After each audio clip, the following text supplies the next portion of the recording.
Today we're going to read a book called Enemy Pie. It was written by Munson. He's the author. He wrote all the words. It was illustrated by Calahan King. She's the illustrator. She drew the pictures. Looking at the illustration on the front, I see, a pie full of worms? And it says, for my best enemy.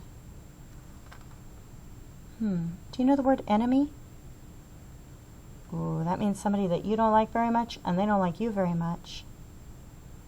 It's a problem to have an enemy.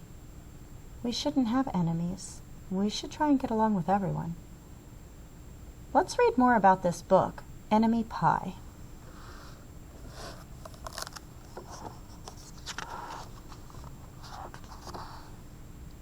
Enemy Pie by Munson. It should have been a perfect summer. My dad helped me build a treehouse in our backyard. My sister was at camp for 3 whole weeks, and I was on the best baseball team in town. It should have been a perfect summer, but it wasn't.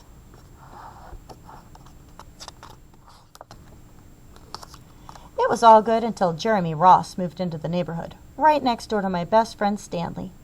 I did not like Jeremy Ross. He laughed at me when he struck me out in a baseball game.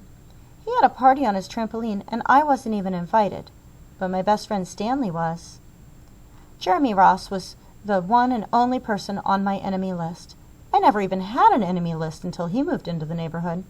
But as soon as he came along, I needed one. I hung it up on my treehouse where Jeremy Ross was not allowed to go.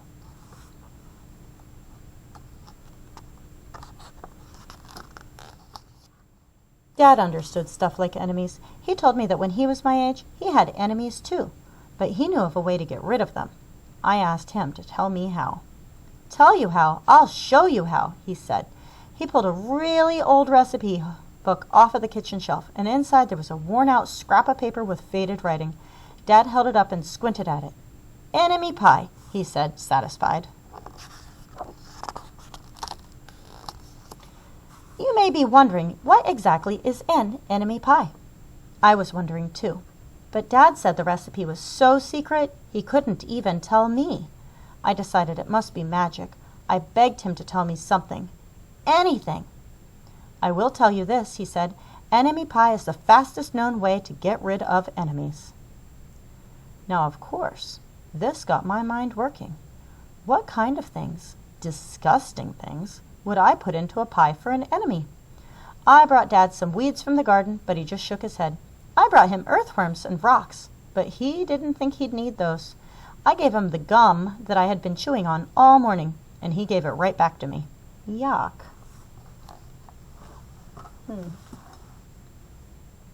So what has our character said so far to help us know what this story is about?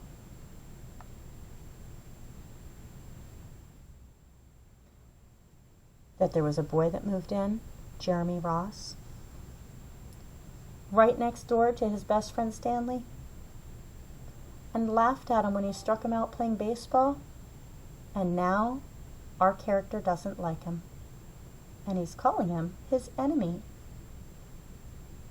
Is it okay to decide that you don't like somebody, even if you haven't really ever given them a chance?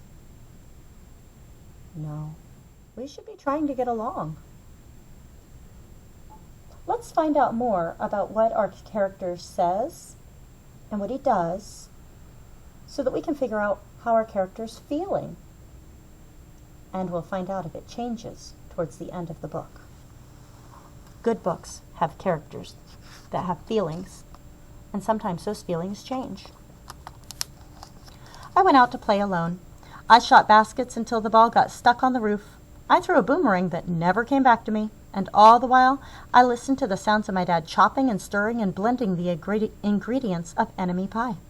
This could be a great summer after all. Enemy pie was going to be awful. I tried to imagine how horrible it must smell, or worse yet, what it would look like. But when I was in the backyard looking for ladybugs, I smelled something really, really, really good. And as far as I could tell, it was coming from our kitchen. I was a bit confused. How is he feeling? Confused. That's right, we have to pay attention to what the character says and what he does. I went in to ask Dad what was wrong, Enemy pie shouldn't smell this good, but Dad was smart. If enemy pie smelled bad, your enemy would never eat it, he said. I could tell he'd made enemy pie before. The buzzer rang, and Dad put on the oven mitts and pulled the pie out of the oven. It looked like plain old pie. It looked good enough to eat. I was catching on. But still, I wasn't really sure how this enemy pie worked. What exactly did it do to enemies? Maybe it made their hair fall out, or their breath stinky. Maybe it made bullies cry. I asked Dad, but he was no help. He wouldn't tell me a thing. But while the pie cooled, he filled me in on my job. He talked quietly. There is one part of enemy pie that I can't do. In order for it to work, you need to spend a day with your enemy. Even worse, you have to be nice to him. It's not easy, but that's the only way that enemy pie can work. Are you sure you want to go through with all this? Of course I was. It sounded horrible. It was scary, but it was worth a try. All I had to do was spend one day with Jeremy Ross, and then he'd be out of my hair for the rest of my life. I rode my bike to his house, and I knocked on the door. When Jeremy opened the door, he seemed surprised. He stood on the other side of the screen, and he looked at me, waiting for me to say something. I was nervous. Can you play? I asked. He looked confused. Why do you think that Jeremy was confused?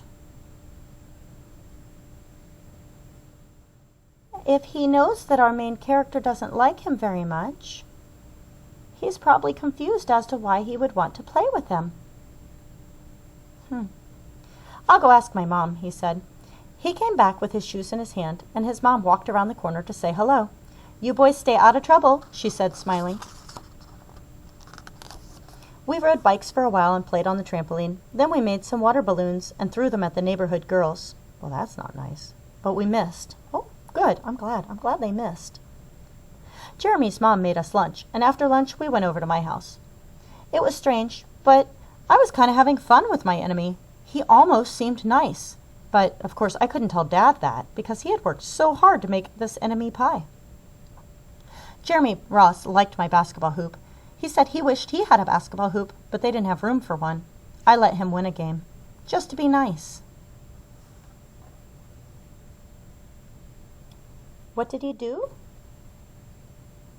He let him win a game. So now our character has said nice things, and he's done nice things. So how might he be feeling? He said, I was kind of having fun with my enemy. He almost seemed nice. So is our main character's feelings changing?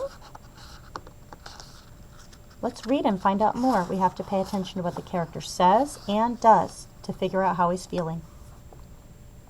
Jeremy Ross knew how to throw a boomerang. He threw it and it came right back to him.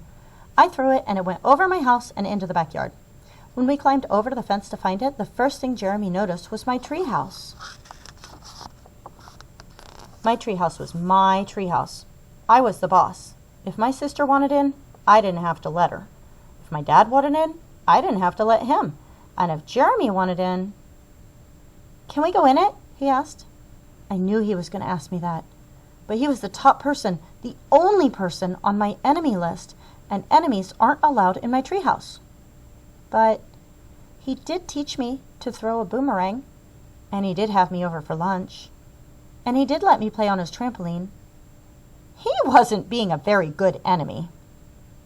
Okay, I said, but hold on. Why do you think he wants him to hold on? I climbed up ahead of him and tore the enemy list off the wall. I had a checkerboard and some cards in the treehouse, and we played games until my dad called us down for dinner. We pretended we didn't hear him, and when he came out to get us, we tried to hide from him, but somehow he found us. Why would they try and hide from him? Why would they pretend they didn't hear him? I think they're having fun together. Dad made us macaroni and cheese for dinner. My favorite. It was Jeremy's favorite, too. Maybe Jeremy Ross wasn't so bad after all. I was beginning to think that we should just forget about enemy pie. But sure enough, after dinner, Dad brought out that pie. I watched as he cut into the pie into 8 thick slices. "Dad," I said, "it sure is nice having a new friend in the neighborhood." I was trying to get his attention and trying to tell him that Jeremy Ross was no longer my enemy. But Dad only smiled and nodded. I think he thought I was just pretending. Why does he want his dad to know that they're not enemies anymore? What is our character worried about? Dad dished up 3 plates side by side with big pieces of pie and giant scoops of ice cream. He passed one to me and one to Jeremy. "Wow," said Jeremy, looking at the pie. "My dad never makes pies like this." It was at this point I panicked. I didn't want Jeremy to eat enemy pie. He was my friend. I couldn't let him eat it. "Jeremy, don't eat it. It's bad pie. I think it's poisonous or something." Jeremy's fork stopped before reaching his mouth. He crumpled his eyebrows and looked at me funny. I felt relieved. I had saved his life. I was a hero. How do you think Jeremy's feeling right now? And do you really think that our character's dad would poison another child? I don't think so. His dad seems pretty nice. "If it's so bad," Jeremy asked, "then why has your dad already eaten half of it?" And I turned to look at my dad. Sure enough, he was eating enemy pie. "Good stuff," he mumbled through a mouthful, and that was all he said. I sat there watching them eat enemy pie for a few seconds. Dad was laughing and Jeremy was happily eating, and neither of them was losing any hair. It seemed safe enough, so I took a tiny taste. Enemy pie was delicious. After dessert, Jeremy rode his bike home, but not before inviting me over to play on his trampoline in the morning. He said he'd teach me how to flip. As for enemy pie, I still don't know how to make it. I still wonder if enemies really do hate it, or if their hair falls out, or their breath turns bad, but I don't know if I'll ever get an answer because I just lost my best enemy. What does he mean he lost his best enemy? Because he's not an enemy anymore. Now he is a friend. They became friends. It's important that we try to get along well with others. It's part of being a good citizen. How can we work together when there's a problem to solve it so that we can all be friends with each other? What are some of the things that we could say to each other if we're not getting along? Things that would help the situation.